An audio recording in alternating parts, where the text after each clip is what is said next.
La première fois qu'Evelyne remarqua qu'il la regardait, elle se dit que ce n'était rien. Juste un regard, une touche d'ennui, peut-être de la curiosité, rien de plus. Mais cela se produisit encore et encore, jusqu'à ce qu'un jour elle réalise qu'elle n'était pas simplement observée. Elle était scrutée. Comment cela avait-il commencé?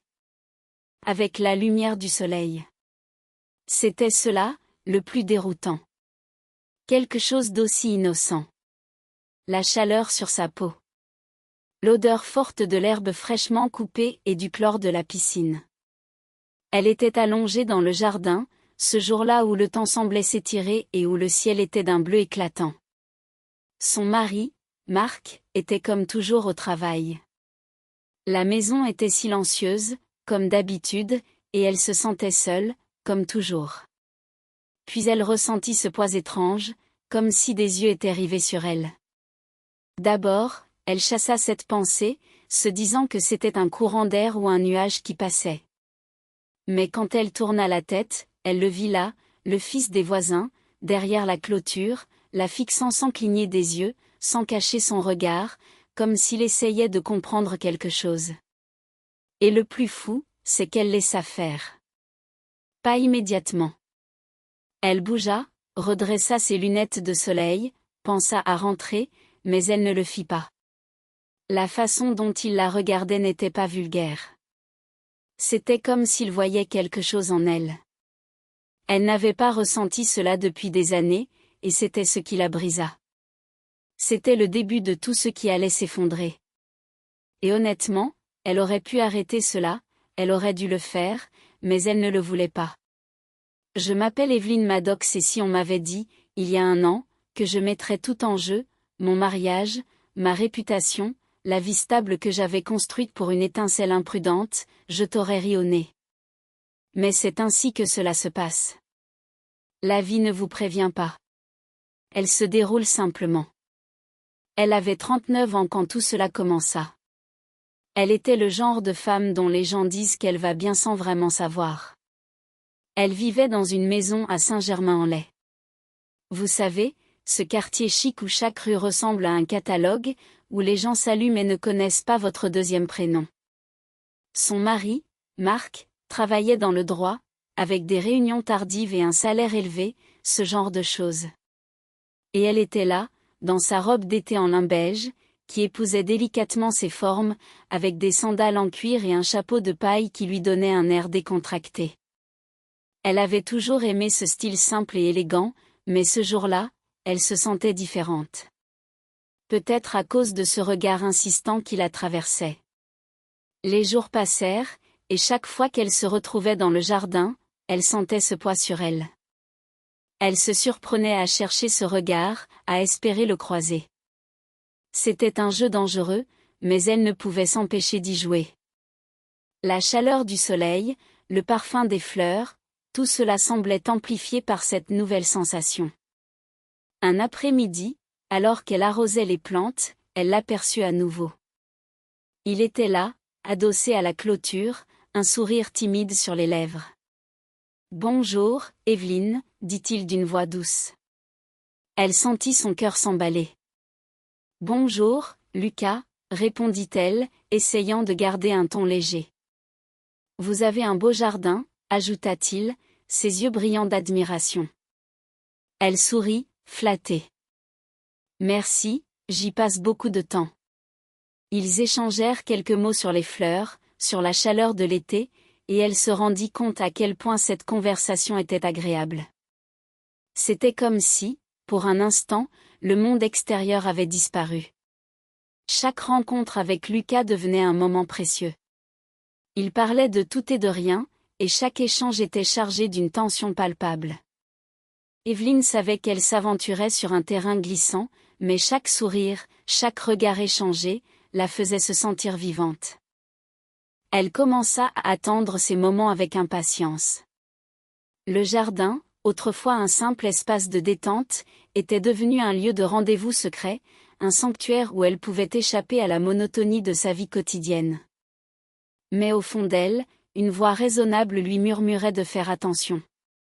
Elle avait une vie, une famille, un mari qu'il aimait. Pourtant, l'irrésistible attraction qu'elle ressentait pour Lucas était devenue une partie d'elle, quelque chose qu'elle ne pouvait ignorer. Les jours se transformaient en semaines, et chaque rencontre renforçait ce lien étrange entre eux. Un après-midi, alors qu'ils discutaient des livres qu'ils aimaient, elle sentit une chaleur envahir son visage. Lucas s'approcha un peu plus, et elle pouvait sentir son souffle, léger et chaud. « Evelyne, commença-t-il, mais elle l'interrompit, son cœur battant la chamade. Elle savait qu'elle devait faire attention, mais l'envie de se laisser emporter était trop forte. « Je sais, Lucas. Je ressens la même chose, murmura-t-elle, son regard plongé dans le sien. C'était un moment suspendu, une promesse silencieuse entre deux âmes perdues. Evelyne se tenait devant le miroir de sa salle de bain, observant son reflet.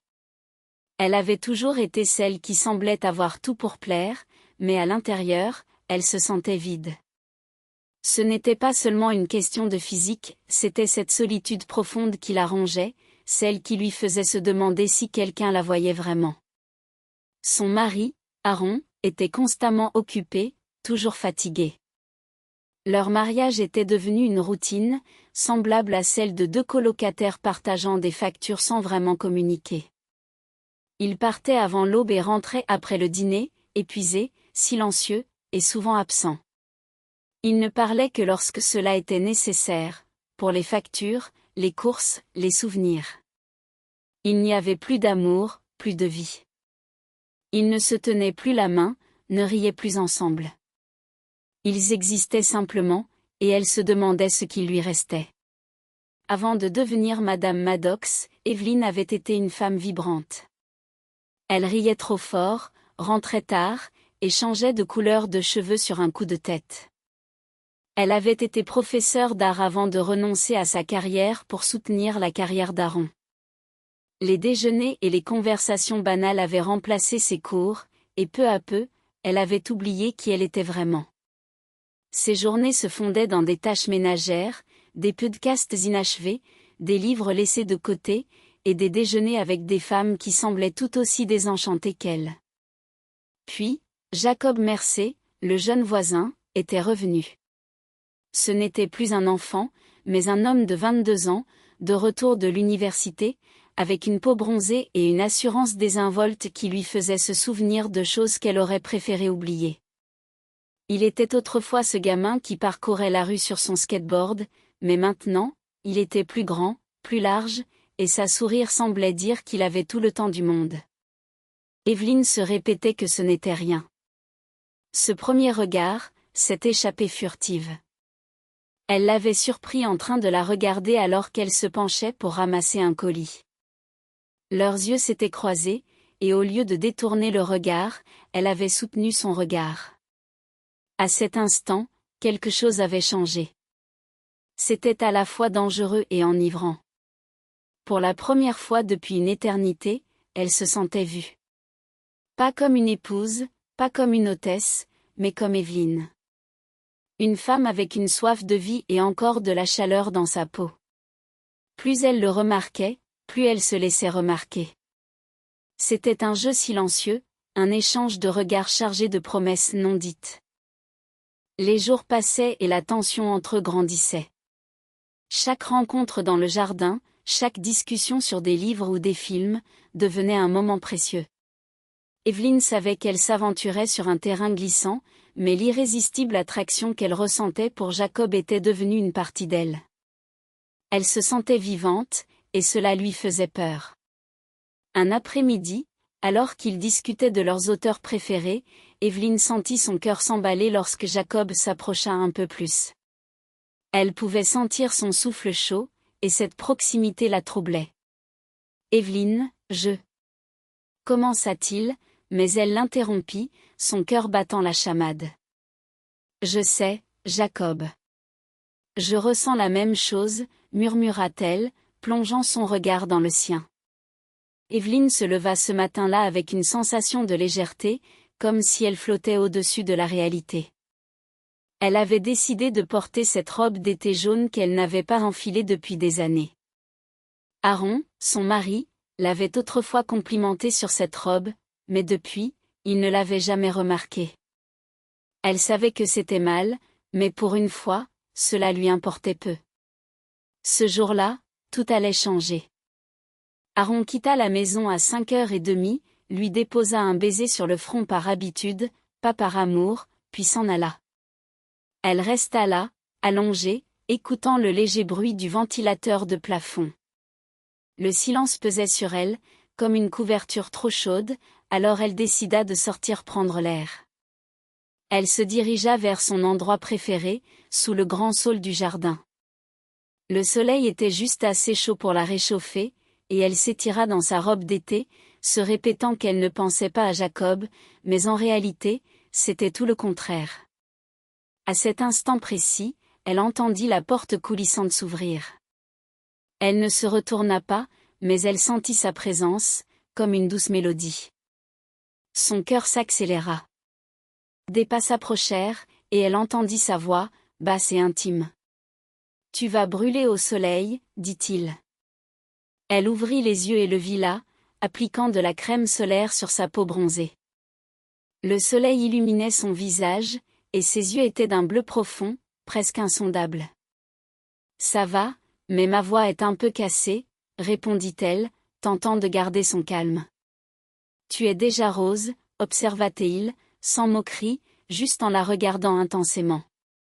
Elle aurait dû prendre la bouteille de crème, sourire, le remercier et se concentrer sur autre chose. Mais elle ne le fit pas. Au lieu de cela, elle tendit la main.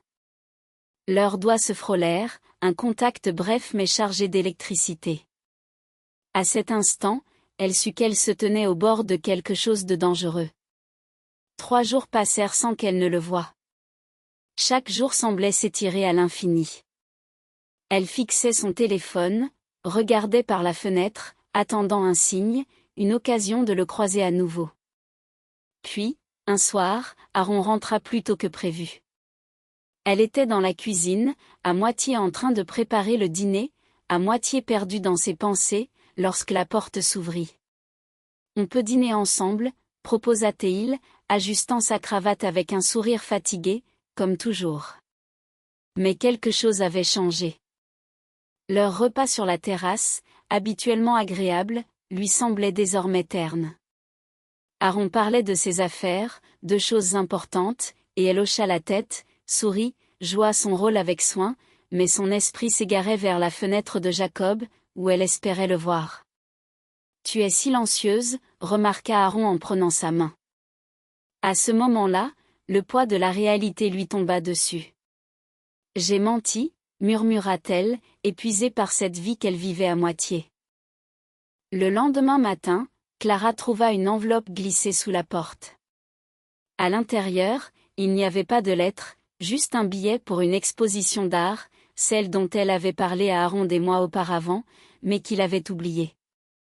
Jacob, lui, ne l'avait pas oubliée. Elle décida de dire à Aaron qu'elle allait retrouver des amis. Encore un mensonge. En entrant dans la galerie, elle aperçut Jacob devant un tableau. Lorsqu'il se retourna et la vit, son sourire était celui de quelqu'un qui l'attendait. « Tu es venu » demanda-t-il, son regard pétillant d'enthousiasme. Clara se dit qu'elle n'aurait pas dû venir, mais elle ne pouvait pas faire demi-tour. Ils sortirent ensemble et se dirigèrent vers un café tranquille qu'il avait choisi pour elle.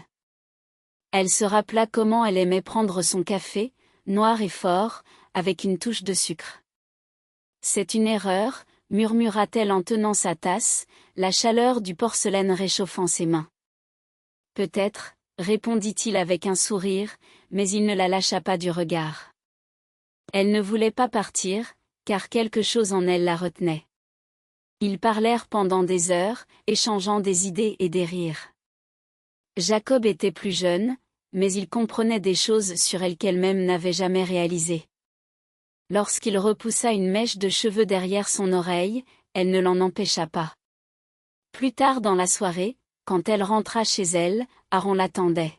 « Comment s'est passée ta journée » demanda-t-il, l'air distrait. Elle lui donna un nom qui n'existait pas, un ami imaginaire. Il ne sembla pas s'en apercevoir ou peut-être que cela ne l'intéressait pas. 2 semaines passèrent, et Clara commença à se mentir, pensant qu'elle avait la situation sous contrôle, que ce n'était pas un problème. Puis vint ce jeudi orageux. En ouvrant la porte, elle trouva Jacob, trempé par la pluie. « On doit parler », dit-il en entrant. Il lui annonça qu'il partait lundi pour étudier à l'étranger. « Viens avec moi », proposa Théil, ses yeux brillants d'une promesse d'aventure. À ce moment-là, elle aperçut une vision d'un avenir sans mensonge, rempli de lumière, de couleurs et de chaleur. « Je ne peux pas », murmura-t-elle, sa voix à peine audible.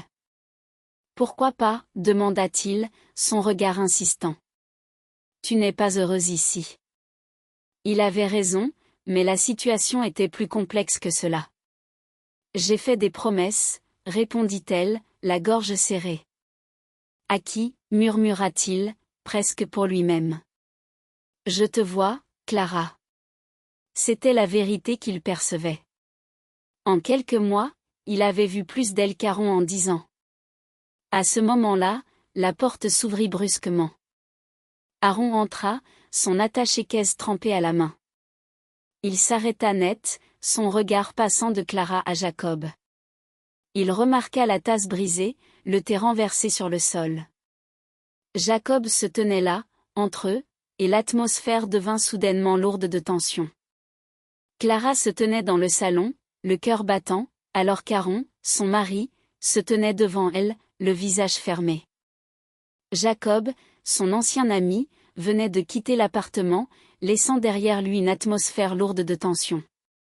Aaron avait vu le regard que Clara avait échangé avec Jacob, et cela suffisait à déclencher une tempête silencieuse. « Combien de temps ?» demanda Aaron, sa voix tremblant légèrement. Clara ne savait pas quoi répondre. Elle-même était perdue dans ses pensées, écoutant la pluie tambouriner contre les fenêtres. Elle ne voulait pas de Jacob, mais elle désirait ardemment retrouver cette sensation de vie qu'il avait quittée. Le lundi suivant, elle observa, cachée derrière le rideau, la famille de Jacob charger la voiture. Ils partaient, et elle se sentait étrangement vide. Peut-être était-ce un soulagement, une forme de miséricorde. Mais alors qu'ils s'éloignaient sans se retourner, une partie d'elle se brisait. Aaron rentra ce soir-là avec des papiers en main. Clara reconnut immédiatement la nature des documents. « J'ai parlé à un avocat », annonça-t-il, son ton neutre mais ses yeux trahissant une douleur profonde. Clara ne pouvait pas toucher ses papiers. « Je ne veux pas ça », murmura-t-elle, la voix tremblante. « Tu as fait des choix », répondit-il, avant de quitter la pièce, laissant Clara seule avec ses pensées. Elle se retrouva face à une boîte qu'elle n'avait pas ouverte depuis des années. À l'intérieur, des pinceaux, des toiles inachevées, des souvenirs d'une Clara qui avait autrefois rêvé de peindre. Elle caressa une toile où se trouvait une version d'elle-même qu'elle ne reconnaissait plus. Les larmes coulèrent sur ses joues alors qu'elle pleurait pour la fille qu'elle avait été, celle qui avait tant de rêves avant que Jacob n'entre dans sa vie. Le lendemain matin, elle prépara 2 tasses de café.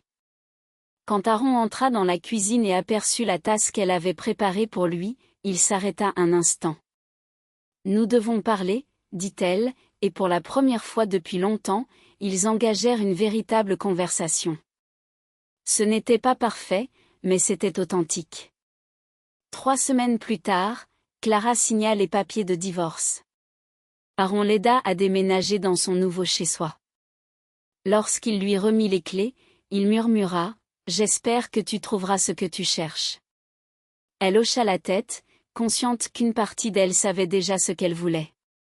Des semaines passèrent avant que Jacob ne lui envoie un message. Une photo de Rome, baignée de lumière. Éclatant, ensoleillé, magnifique. « Je pensais que cela te plairait », écrivit-il. Clara fixa l'image, un mélange de nostalgie et de regret l'envahissant.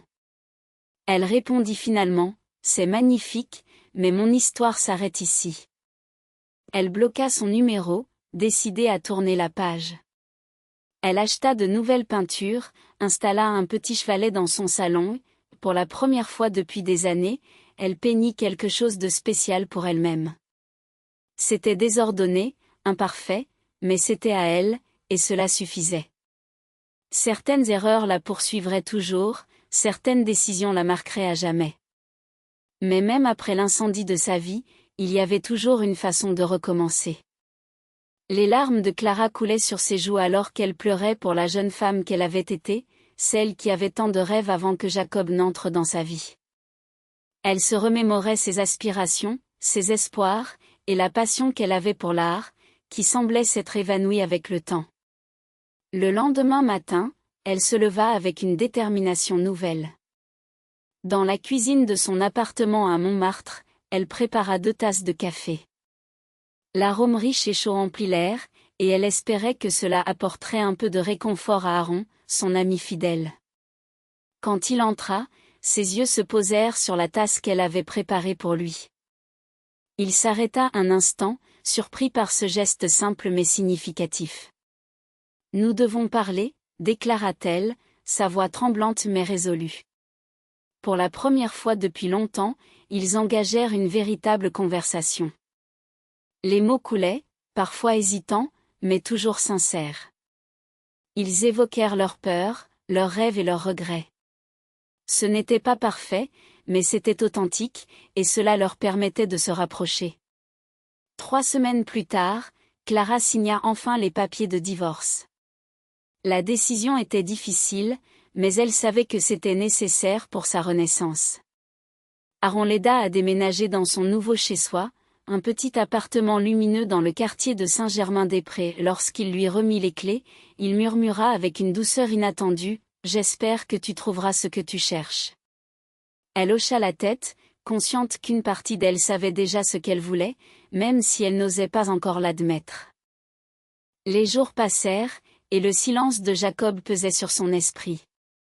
Elle s'était attendue à un message, une tentative de réconciliation, mais rien ne vint. Finalement, après des semaines de réflexion, Jacob lui envoya un message. Une photo de Rome, baignée de lumière, avec des ruelles pavées et des cafés animés. Éclatant, ensoleillé, magnifique. « Je pensais que cela te plairait », écrivit-il. Clara fixa l'image, un mélange de nostalgie et de regret l'envahissant. Elle se remémorait les moments passés ensemble, mais elle savait que son histoire avec lui était terminée. Elle prit une profonde inspiration et répondit finalement, « C'est magnifique, mais mon histoire s'arrête ici. » Elle bloqua son numéro, décidée à tourner la page et à se concentrer sur elle-même. Dans les jours qui suivirent, Clara se plongea dans la peinture. Elle acheta de nouvelles toiles, installa un petit chevalet dans son salon, et pour la première fois depuis des années, elle peignit quelque chose de spécial pour elle-même. Les couleurs éclatantes se mêlaient sur la toile, créant un désordre magnifique. C'était imparfait, mais c'était à elle, et cela suffisait. Chaque coup de pinceau était une libération, un pas vers la guérison. Les erreurs du passé la poursuivraient toujours, certaines décisions la marqueraient à jamais. Mais même après l'incendie de sa vie, il y avait toujours une façon de recommencer. Elle se surprit à rêver à nouveau, à imaginer un avenir où elle pourrait s'épanouir. Les soirées passées à peindre devinrent des moments de méditation, où elle se reconnectait avec elle-même et ses passions. Un soir, alors qu'elle contemplait une toile inachevée, elle entendit frapper à sa porte. C'était Aaron, un sourire chaleureux sur le visage. « Je passais par ici et je me suis dit que je devrais voir comment tu allais, » dit-il, sa voix douce et réconfortante. Clara sentit une chaleur dans son cœur. Ils s'assirent ensemble, partageant un verre de vin et des rires, la conversation coulant naturellement entre eux. « Tu sais, je pense que tu es en train de retrouver qui tu es vraiment, » observa-t-il, ses yeux pétillants d'encouragement. Clara lui sourit, reconnaissant la vérité dans ses mots. Elle se sentait plus forte, plus confiante, et pour la première fois depuis longtemps, elle se voyait avancer vers un avenir prometteur. Abonnez-vous à la chaîne de nombreux